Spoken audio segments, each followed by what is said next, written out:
Bismillahirrahmanirrahim. Assalamualaikum warahmatullahi wabarakatuh. Alhamdulillahillazi hadana li hadza wa ma kunna linahtadiya laula an hadanallah.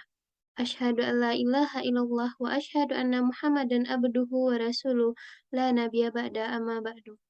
Terima kasih kami ucapkan kepada Ibu dan teman-teman telah memberikan kami kesempatan untuk menampilkan hasil diskusi kami pada kesempatan kali ini. Puji syukur atas nikmat Allah yang telah beliau limpahkan kepada kita, sehingga kita selalu dalam keadaan sehat walafiat. Dan selawat beriringan salam, tidak lupanya kita hadiahkan buat pucuk pimpinan umat Islam sedunia, yakninya baginda Nabi Yuna Muhammad SAW. Yang terhormat kepada Ibu dosen pengampu, dengan Ibu Rahmah Evita Putri MPD, dan yang terhormat kepada teman-teman sekalian. Baiklah, kami dari kelompok 8 akan mempresentasikan hasil diskusi kami. Sebelumnya, perkenalkan dulu anggota kami. Yang pertama saya sendiri, Anissa Tulasanah dengan NIM 22231005. Dan rekan saya, Fitri Rahmadani dengan NIM 22231014. Baiklah, kami akan menjelaskan materi tentang menelaah lempengan bumi, struktur, dan pergerakannya.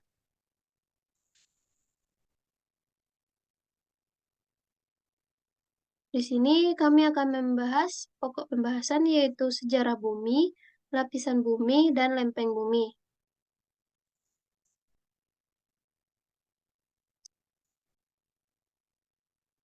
Yang pertama yaitu sejarah bumi, di mana sejarah bumi ini berkaitan dengan perkembangan planet bumi sejak terbentuk sampai sekarang.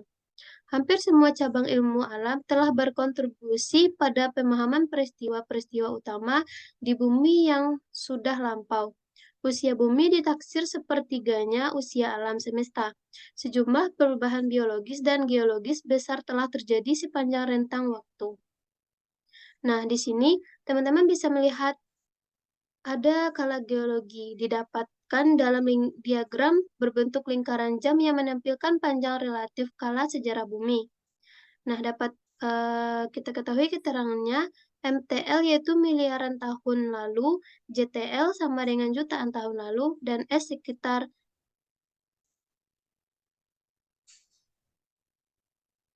Nah, selanjutnya, bumi terbentuk sekitar 4,54 miliar atau setara dengan 4,54 kali 10 pangkat 9 tahun yang lalu melalui akresi dari nebula matahari. Pelepasan gas vulkanik diduga menciptakan atmosfer tua yang nyaris tidak beroksigen dan beracun bagi manusia dan sebagian besar makhluk hidup masa kini. Nah, sebagian besar permukaan bumi meleleh karena vulkanisme ekstrem dan sering bertabrakan dengan benda angkasa lain. Sebuah tabrakan besar diduga menyebabkan kemiringan sumbu bumi dan menghasilkan bulan. Seiring waktu, bumi mendingin dan membentuk kerak padat dan memungkinkan cairan terciptanya di permukaannya. Nah, selanjutnya yaitu bentuk kehidupan pertama muncul antara 2,8 dan 2,5 miliar tahun yang lalu. Kehidupan fotosintesis muncul sekitar 2 miliar tahun yang lalu dan memperkaya oksigen di atmosfer. Nah, sebagian besar makhluk hidup masih berukuran kecil dan mikroskopis. Sampai akhirnya makhluk hidup multiselular kompleks mulai lahir sekitar 587 juta tahun yang lalu. Pada periode Kambrium, bumi mengalami diversifikasi filum besaran-besaran yang sangat cepat.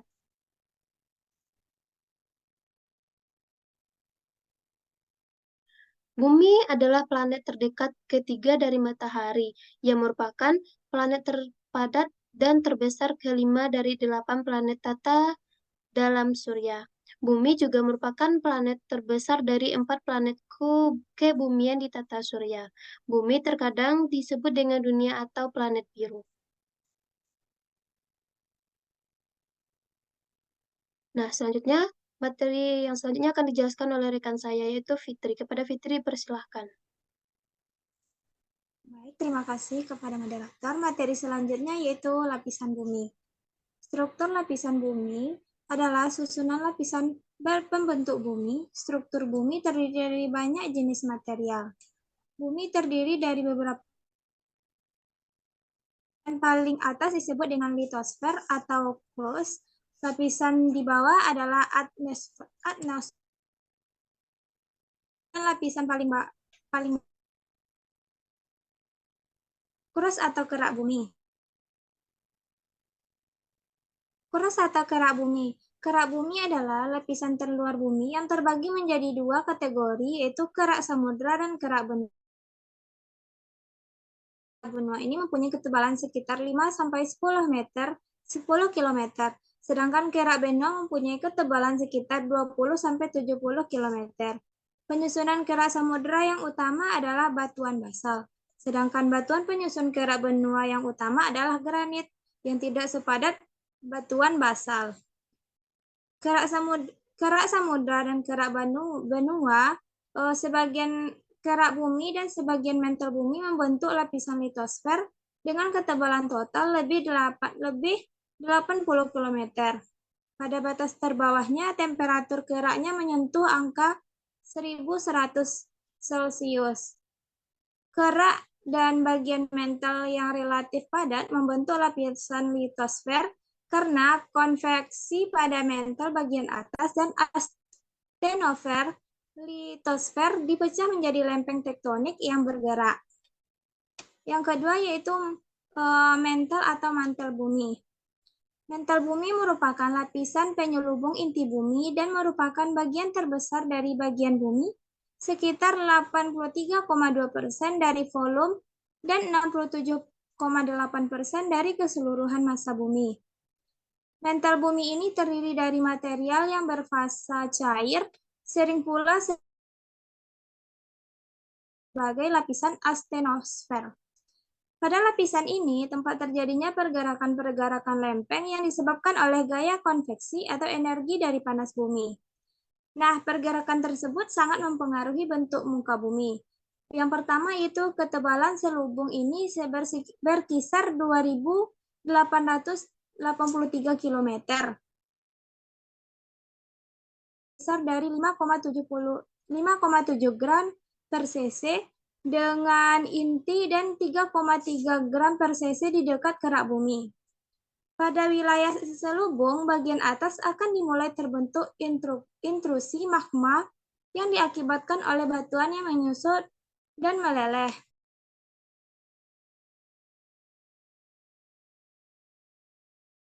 Yang ketiga yaitu inti bumi. Inti bumi ini terletak mulai dari kedalaman sekitar 2.900 km dari dasar kerak bumi sampai ke pusat bumi. Nah, inti bumi dapat dipisahkan menjadi inti bumi bagian luar dan inti bumi bagian dalam. Batas antara selubung bumi dan inti bumi ditandai dengan penurunan kecepatan gelombang P secara drastis dan gelombang S yang tidak diteruskan. Nah, keadaan ini disebabkan karena meningkatnya berat jenis material penyusun inti bumi dan perubahan sifat materialnya dari yang bersifat padat menjadi bersifat cair. Yang kedua yaitu meningkatnya berat jenis yang disebabkan karena perubahan dari material silikat yang menyusun selubung bumi menjadi material campuran logam yang kaya akan besi di inti bumi.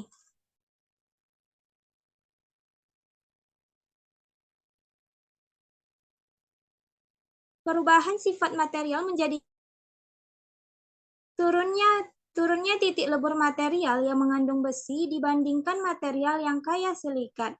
Itulah sebabnya material yang menyusun inti bumi bagian luar berupa cairan yang kaya dengan logam. Dan begitu juga sebaliknya, semakin bertambahnya tekanan ke bagian yang semakin dalam akan mengakibatkan naiknya titik lebur material logam. Hal ini menyebabkan material yang menyusun inti bumi bagian dalam merupakan material logam yang bersifat padat. Materi selanjutnya yaitu lempeng bumi. Lempeng bumi adalah bagian penyusun materi pada area bumi paling atas yang terus bergerak dan saling mendesak satu sama lain. Gerakan lempeng tektonik terus-menerus terjadi dan menciptakan berbagai perubahan di permukaan bumi. Lempengan tektonik ini mempunyai 3 jenis gerakan, yaitu pergerakan konvergen, yang kedua pergerakan divergen, dan yang ketiga gerakan transvergen. Terlihat pada gambar. Yang pertama yaitu pergerakan konvergen. Pergerakan konvergen ini pergerakan lempeng-lempeng yang saling mendekat, bahkan sampai terjadi tumbukan. Nah, area ini di mana terjadi tumbukan lempeng yang disebut dengan zona konvergen. Tumbukan antara lempeng-lempeng ini akan menimbulkan beberapa kemungkinan seperti terbentuknya pegunungan, terbentuknya gunung berapi, dan terbentuknya palung samudra.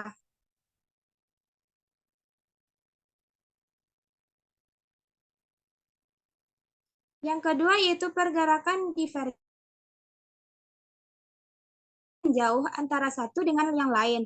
Area ini area di mana tempat terjadi pelepasan lempeng disebut sebagai zona divergen. Dampak yang ditimbulkan dari divergen ini, yang pertama itu meluasnya samudra, yang kedua terbentuknya lapisan permukaan bumi yang baru, yang ketiga aktivitas gempa bumi dan vulkanik laut, dan yang keempat dapat menyempitnya palung di tepian benua.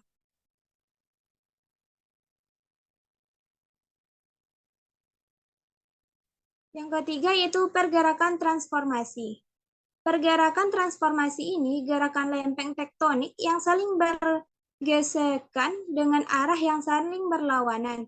Misalnya pertemuan antara lempeng Samudra Pasifik dengan lempeng benua Amerika Utara yang menyebabkan terjadinya gempa bumi.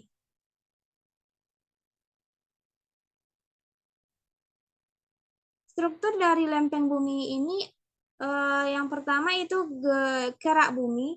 Kerak bumi adalah lapisan terluar bumi yang terdiri dari kerak benua yang lebih tebal dan kerak samudra yang lebih tipis. Ini adalah lapisan tempat kita hidup dan tempat sebagian besar aktivitas geologi terjadi.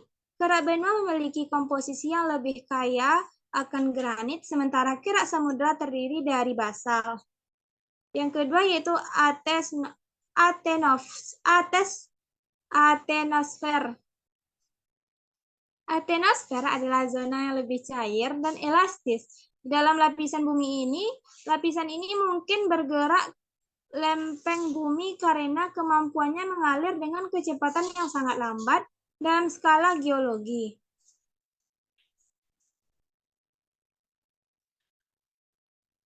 Yang ketiga yaitu mantle bumi. Lapisan bumi yang terletak dalam yang berada di bawah atenosfer ini terjadi dari material padat dan cair, tetapi pada kedalam yang lebih dalam, materialnya ini menjadi semakin padat karena tekanan dan suhunya meningkat. Yang keempat itu inti bumi. Inti bumi ini terdapat 2 lapisan inti di dalam bumi cair yang menghasilkan medan magnet bumi. Nah, di tengahnya ini terdapat inti dalam yang terdiri dari besi dan nikel padat. Inti dalam adalah lapisan terdalam bumi yang suhunya itu sangat tinggi.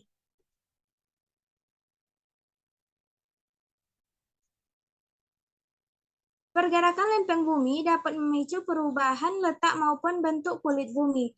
Nah, dampak dari pergerakan lempeng bumi yang pertama itu terbentuknya pegunungan, terbentuknya gunung berapi, dan terbentuknya palung samudra akibat pergerakan konvergen tadi.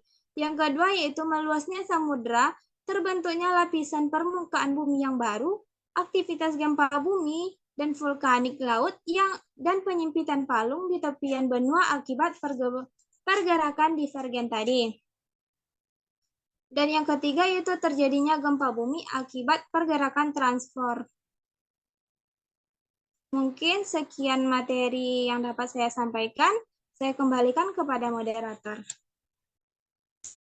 Terima kasih kepada Fitri telah menjelaskan materi. Nah, sekian penjelasan materi dari kelompok 8. Terlebih dan terkurang kami mohon maaf. Kami pamit undur diri. Wabillahi taufik wal hidayah. Wassalamualaikum warahmatullahi wabarakatuh.